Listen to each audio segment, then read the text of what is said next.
اعوذ باللہ من الشیطان الرجیم، بسم اللہ الرحمن الرحیم۔ پچھلے دنوں میں علامہ محمد اقبال کی ایک نظم کا مطالعہ کر رہا تھا، غلام کی نماز۔ اس پوری نظم میں ایک بہت بڑا پیغام ہے میرے اور آپ کے لیے، اور حقیقت یہ ہے کہ یہ وہی پیغام ہے کہ جو ابھی میں آپ سے گفتگو کر رہا تھا، پوری کربلا کے حوالے سے، غزہ کے حوالے سے، کہ اسلام تو نام ہی مسلسل جد و جہد کا ہے، مسلسل کوشش کا ہے، آزمائشوں کا ہے، پریشانیوں کا ہے، دقت کا ہے، ہارڈ شپ کا ہے، ڈیفیکلٹی کا ہے۔ یہ پھولوں کی سیج نہیں ہے، یہ کانٹوں بھرا راستہ ہے۔ یہ جو پورا ایک تصور میں آپ کے سامنے ابھی پیش کر رہا تھا، اسی کی کنٹینیویشن ہے۔ ایک ترک مجاہد اقبال کے پاس آتا ہے اور وہ دیکھتا ہے کہ مسجد کے مولوی صاحب بڑے لمبے لمبے سجدے کر رہے ہیں، تو اس پر وہ شکوہ کرتا ہے۔ تو اقبال نے پوری نظم اس پر لکھی۔ اقبال لکھتے ہیں، کہا مجاہد ترکی نے مجھ سے بعد نماز، طویل سجدہ ہیں کیوں اس قدر تمہارے امام، وہ سادہ مرد مجاہد وہ مومن آزاد، خبر نہ تھی اسے کیا چیز ہے نماز غلام، ہزار کام ہیں مردان حر کو دنیا میں، انہی کے ذوق عمل سے ہیں امتوں کے نظام، بدن غلام کا سوز عمل سے ہے محروم، کہ ہے مرور غلاموں کے روز و شب پہ حرام، طویل سجدہ اگر ہیں تو کیا تعجب ہے، ورائے سجدہ غریبوں کو اور کیا ہے کام، خدا نصیب کرے ہند کے اماموں کو وہ سجدہ جس میں ہے ملت کی زندگی کا پیام۔ میں نے بڑا غور کیا کہ اقبال نے یہ جو نظم کہی، اس میں ہمارے لیے پیغام کیا ہے۔ یعنی اقبال کا ایک پیغام تو یہ دیکھیں، جو غلام ہوتا ہے نا، سلیو، ایک آدمی قید ہے جیل میں، اب اس کے پاس تو فارغ وقت ہے، وہ بیٹھا ہوا زندگی بھر سجدے میں پڑا رہے، لمبے لمبے سجدے کرے، اس لیے کہ اس کو اور کوئی کام نہیں ہے۔ لیکن جو بندہ مومن ہے، اس کی بنیادی ذمہ داری ہے اللہ کے دین کا قیام اور اس کی حفاظت۔ دن کے اوقات میں آپ یہ دیکھیں کہ ظہر اور عصر کی نماز کو بھی مختصر رکھا گیا، امام بلند آواز میں قرأت نہیں کرا۔ اس کی وجہ یہی ہے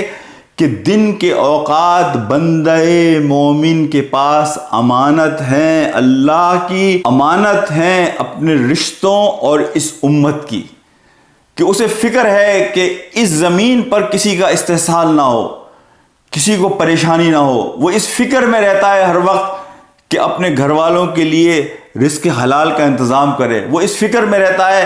کہ اللہ کے زمین پر اللہ نے جو میری بنیادی ذمہ داری لگائی ہے، اس کے دین کی حفاظت کروں، اس کی طرف سے مجھ سے کوئی غفلت نہ ہو جائے۔ کال آتی ہے نماز کی، وہ دوڑتا ہے مسجد کی طرف، اپنا فرض پورا کرتا ہے اور اب دوسرے فرض کی جانب واپس لوٹتا ہے۔ اسی لیے جمعے کی نماز کے بارے میں کہا کہ تم نماز سے فارغ ہو تو نکل کر اپنی چیزوں کو، اپنے رزق کو تلاش کرو، اپنی ذمہ داریوں کو پورا کرو سوسائٹی کے اندر۔ تو اقبال یہ کہتا ہے کہ اور رات کے اوقات، اب یہ اوقات ہیں تمہارے اور اللہ کے درمیان لمبے لمبے سجدوں کے، اللہ کے ساتھ مناجات کرنے کے، اللہ کے ساتھ گفتگو کرنے کے، اللہ کے ساتھ اپنا اسپیشل تعلق بنانے کے لیے۔ تتجافى جنوبهم عن المضاجع يدعون ربهم خوفا وطمعا، یہ وہ ٹائم ہے کہ جس میں وہ بندے اپنی پیٹھوں کو اپنے بستروں سے دور رکھ کے اللہ کے حضور کھڑے ہو کر گزارتے ہیں۔ یہی ہمیں نبی پاک صلی اللہ علیہ وسلم کی سیرت سے ملتا ہے کہ رات کے اوقات میں آپ اللہ کے حضور کھڑے ہیں، اور دن کے اوقات میں آپ بندوں کے مسائل کو، بندوں کی مشکلات کو، اللہ کے دین کے قیام کی جدوجہد کو، اس جدوجہد کے اندر اپنا بہترین پوٹینشل لگائے ہوئے ہیں۔ تو اقبال کی اس پوری نظم کے اندر ایک بڑا میسج ہے کہ آپ کا بنیادی کام ہے اس دنیا میں اللہ کا بندہ بن کر اللہ کی زمین پر اللہ کے نظام کے قیام کی کوشش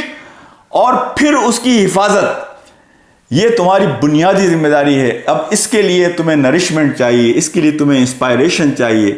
اس کے لیے تمہیں اللہ کی نصرت اور مدد چاہیے۔ دن کے اوقات میں اپنی نمازوں کے ذریعے جو فرائض ہیں، اور رات کے اوقات میں اپنی نوافل کے ذریعے اللہ سے وہ نصرت اور مدد اور اعانت، اس کی تم اللہ سے دعا کرو۔ اللہ تعالی ہمیں یہ سمجھ اور توفیق عطا فرمائے کہ ان سجدوں کا کیا مقصد ہے، اس نماز کا کیا مقصد ہے، اس حج اور عمرے کا کیا مقصد ہے، یہ تو اصل میں تیار کرتی ہیں ہمیں اس بڑے کام کے لیے کہ جو بنیادی طور پر میرا اور آپ کا کام ہے کہ ہم اللہ کی زمین پر اللہ کے نظام کو قائم کرنے کی کوشش اور اس کی حفاظت کی کوشش کریں۔ ہماری ذمہ داری یہ ہے کہ ہم اللہ کے خلیفہ ہیں۔ اس زمین کے نظام کو مینٹین رکھنا اور اسے بہترین اسلوب پر چلانا، یہ خلیفہ کی حیثیت سے ہماری بنیادی ذمہ داری ہے۔ عبادات اس میں مدد کرتی ہیں تاکہ آپ کو یاد دہانی کراتی رہیں کہ اپنی ڈائریکشن کو، اپنے قبلے کو درست کرنا اور اپنی اس جد و جہد کے لیے جو تمہیں نصرت چاہیے، جو مدد چاہیے، اللہ کی اعانت چاہیے، اس کا بہترین طریقہ اللہ کے سامنے سجدے ہیں۔ وہ سجدے جو تم دن میں کرتے ہو اور وہ سجدے جو تم رات میں کرتے ہو، لیکن اپنی بنیادی ذمہ داری سے غافل نہ ہونا۔